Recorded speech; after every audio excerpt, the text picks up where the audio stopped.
আসসালামু আলাইকুম প্রিয় নবম ও দশম শ্রেণীর শিক্ষার্থী। আমরা আলোচনা করছিলাম ইউনিট 1 লেসন অন মিস্টার মতি প্যাসেজটি। আমরা এর আগে দুইটা লেকচারে যেই পর্যন্ত করেছিলাম তারই ধারাবাহিকতায় তার পরবর্তী অংশ আজকে শুরু করছি। দেখো, a warning comes from the old chowkidar young wife. একটা সতর্ক বার্তা, ওয়ার্নিং মানে সতর্ক বার্তা, আসে from old chowkidar young wife, অর্থাৎ বৃদ্ধ চকিদারের যুবতী বউয়ের কাছ থেকে। কি কি আছে এবার দেখো, ওয়াচ ইউর রোস্টার, তোমার মোরগকে দেখে রাখো। রোস্টার মানে হচ্ছে মোরগ, ওয়াচ মানে দেখা। এখানে কিন্তু এর আগে আমরা পেয়েছি ককরেল মানে হচ্ছে মোরগ, এখানে রোস্টার মানেও মোরগ। সি থ্রেটেন, সে হুমকি দিয়ে বলে। আই ডোন্ট ওয়ান্ট হিম, আমি তাকে চাই না। ইন মাই হাউস এগেন, আমার বাড়িতে আবারও। অর্থাৎ সে হচ্ছে কি বলছে যে কি আমি পুনরায় ওই মোরগটাকে যেন সে তার বাড়িতে দেখতে না পায়, সেই কথাটাই বলছে, তবে সেটা হুমকি দিয়ে। দেখো, প্রতি উত্তরে বলছে ইফ সাম অন টাচেস মাই বয়, কেউ যদি আমার ছেলেকে ছুঁয়ে দেখে। সোনাভান রেসপন্স, সোনাভান জবাব দেই।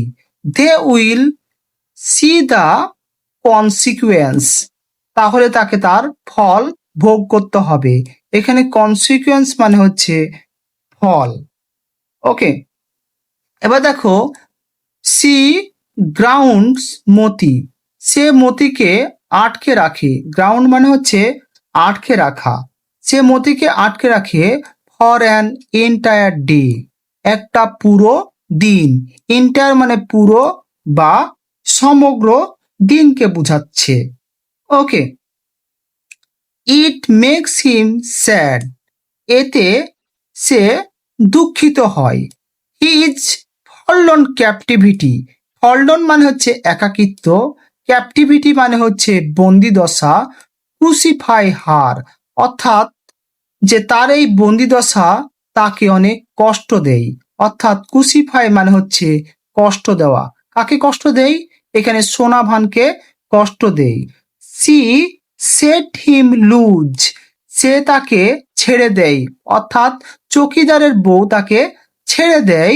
দ্য ফলোয়িং মর্নিং, পরের দিন সকালে। ওকে, তারপরে অংশ দেখো, সাম বয়েজ কাম, কিছু ছেলে আসে অ্যান্ড আক্স, এবং জিজ্ঞেস করে সোনাভানকে টু লেন্ড দেম, তাদেরকে ধার দিতে, মতিকে ধার দিতে, for cock fighting at a fair, অর্থাৎ একটা মেলাতে মোরগ যুদ্ধ করার জন্য মিস্টার মতিকে ধার নিতে আসে, অর্থাৎ মোরগটাকে ধার নিতে আসে। দে আর হ্যাপি টু পে, তারা টাকা দিয়ে খুশি করতে চায়। দেখো, তার প্রতি উত্তরে কি বলছে, নেভার, কখন নয়। সি টেল দেম, সে তাদের বলে যে কখনোই নয়। হি ইজ মাই সন, সে আমার ছেলে। হি ইজ মাই সন, সে আমার ছেলে। এখন দেখো, আসলে এখানে সোনাভান সে এই মোরগটাকে নিজের ছেলের মতো ভাবে। এখন দেখো, মন্ডে ডন, অর্থাৎ সোমবার ভোরে, উইদাউট মতি ক্রোয়িং, অর্থাৎ সোমবার ভোর হয় মতির ডাক ছাড়া। He is cold body is resting on it's right side, অর্থাৎ তার ঠান্ডা দেহ তার ডান পাশে পড়ে থাকে। অর্থাৎ এই কথাতে যে তার ঠান্ডা এই যে কোল্ড বডি বলতে ঠান্ডা শরীর অথবা নিথর দেহ বলতে পারি। ওকে, লেইং এগেইনস্ট দ্য বাস্কেট, অর্থাৎ কি এটা পড়ে আছে কি বাস্কেটের অপোজিট সাইডে।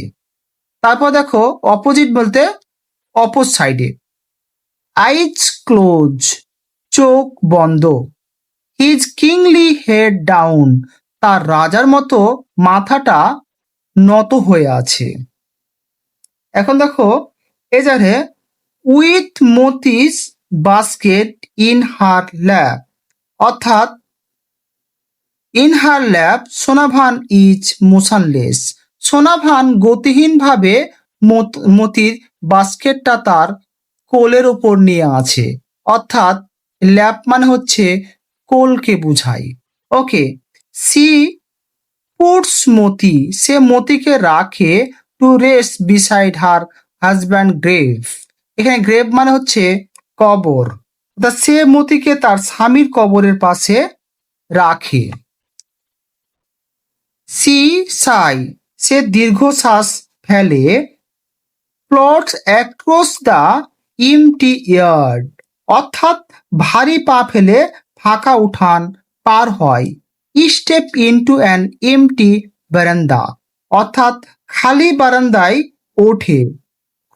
Cross into an empty home and sits on the edge of an empty bed, ফাঁকা ঘরে প্রবেশ করে এবং খালি বিছানার কিনারায় বসে পড়ে। অ্যানাদার মর্নিং ব্রেকস, অন্য একটা সকাল শুরু হয়। এখানে ব্রেকস মানে শুরু হওয়া বোঝাচ্ছে। Noon and afternoon comes and go, অর্থাৎ দুপুর এবং বিকাল হয়, আসে এবং যায়। The birds in the coops quack and crows, অর্থাৎ যে খাপের ভিতরে বা খাঁচার ভিতরে যেই পাখিগুলো আছে তারা শুধু ডাকে। No one let them out, কেউ তাদের বের করে না বা ছেড়ে দেয় না। ফর দ্য ফার্স্ট টাইম, এই প্রথম সোনাভানস ডোর ডু নট ওপেন, সোনাভানের দরজা খোলে না। অর্থাৎ সোনাভান যে মিস্টার মতি অর্থাৎ তার মোরগ, যেটা তাকে যেভাবে যে তার সন্তান তুল্য, সেটা বেঁচে না থাকার কারণে যে তার ভিতরে দুঃখ, সেটাকেই প্রকাশ করা হয়েছে। ধন্যবাদ সকলকেই। আজকের ভিডিও এই পর্যন্তই। সকলেই ভালো থেকো।